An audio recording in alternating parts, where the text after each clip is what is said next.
Here we go. First face-to-face show of 2018. Welcome to the new studio. I like it a lot. Mm-hmm. Is it done or is it in progress? No, this is it. It looks great. 3 months to build this out. Got some tools. Don't hurt yourself. Yep. Careful! Started right up. One pull. One pull, didn't even need to prime it. What are we going to talk about? We're going to talk about the fact that I won on a 55-yard field goal off the dirt at Oakland Coliseum by Greg the Leg Zerline. David Witzel, that had to hurt. Why did I give up Zerline? He was my man last year. What is my problem? During the draft, I need a kicker. And there he is, and I remembered that he was putting up 15 points a game for you last year. I go for the Pittsburgh kicker. Yeah. I already made a calculation. Had I drafted Greg Zerline, and had I not cut Isaiah Cromwell and started him, that might have been enough to beat Chris. Maybe not. I lost by 70 points. Yeah. It's a new week. I'm not going to let week one get me down. I got some things to learn. Patience is one thing. Are you going to change your team name? I don't know. You got a lot going on. Yeah. It's too much to think about changing team names. Can we rant about the draft interface? Probably a lot of owners brought that thing up in our draft, and we're like, what the hell is this? Because it didn't look anything like the old interface. You couldn't really see the team you were assembling. No. You couldn't really message anybody. No. It sucked. I think, doesn't Chris Nobody know somebody at ESPN in the app department? I got there like 1 minute before the draft started, and I was like, what is this? I got note chimes, and that made it confusing. I didn't know when it was my turn. I might have been the most affected since I had the worst draft. 59 minutes before the draft is supposed to start, we figured out the trade. All I had to do was send it to them. And 1 hour before the draft, ESPN dumps everybody but your keepers into the free agent pool. An hour before the draft. So that's time. Well posted. It's well marked that's what happens, Jim. Why are you waiting 1 hour before the draft to make a big deal? Why don't you use the app on your phone? Hey, Glenn, come on. That's a strategy. You wait until the last minute. You're reeling people in. You're talking to people. You're wheeling and dealing. You got to wait until the last minute to get that prime draft choice. You're only talking to one guy. Game number 1, the Great Cornholio versus the Baltimore Burros. Cornholio is favored by about 3.5 points in this. Who do you like?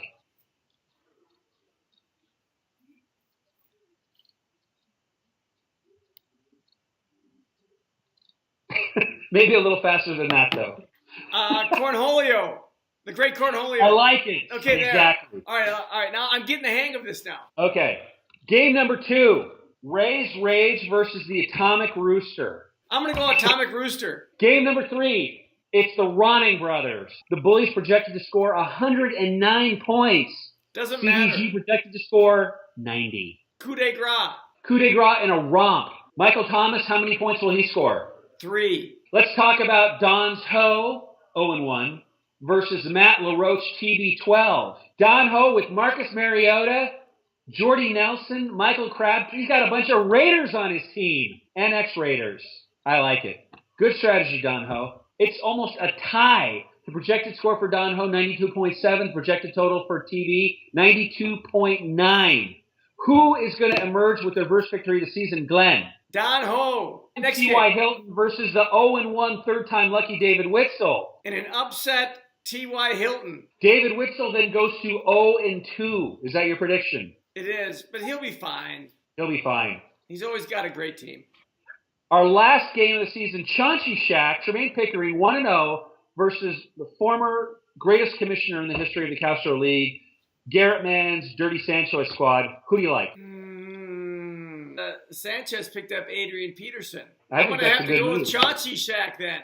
Good set of picks, Glenn. We'll go over them next week and see how you did. Okay, great, Jim. have we talked about the vintage lures that I caught 6 bass at the end of the dock, and then I boat out just a little bit, caught 2 giant northern. The last giant northern took it with him. Hang on.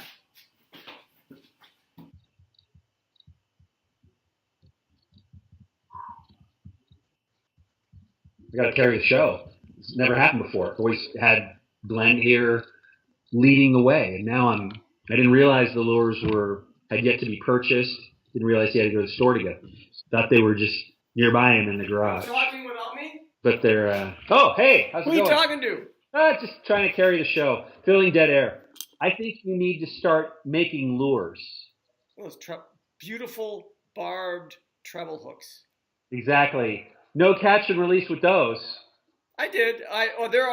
Their mouths are half ripped open, but I put them back. Exactly. They'll never be able to eat again. I'll just lay you on your side since you're already dead and just put you back in the water and just have you float away. Fish haven't seen them in so long. It skipped a few generations. They don't have the knowledge anymore. It's not like crows where they pass on. That's right. All that, fear-based knowledge. Harnessing. Oh, there we go. All right, I got to go. I got to eat some dinner. We're just getting warmed up. Yeah, I know. I'll just find my groove. Come on. It's almost 7. All right, fine. Yeah. And we should also say, Kane, welcome to the league. Oh, right. Thank you for joining. Thank you for coming to our rescue. Hey, great show, Jim. Great picks. I'm glad you made it home from your road trip. We'll work on the interface. See you next week. Great.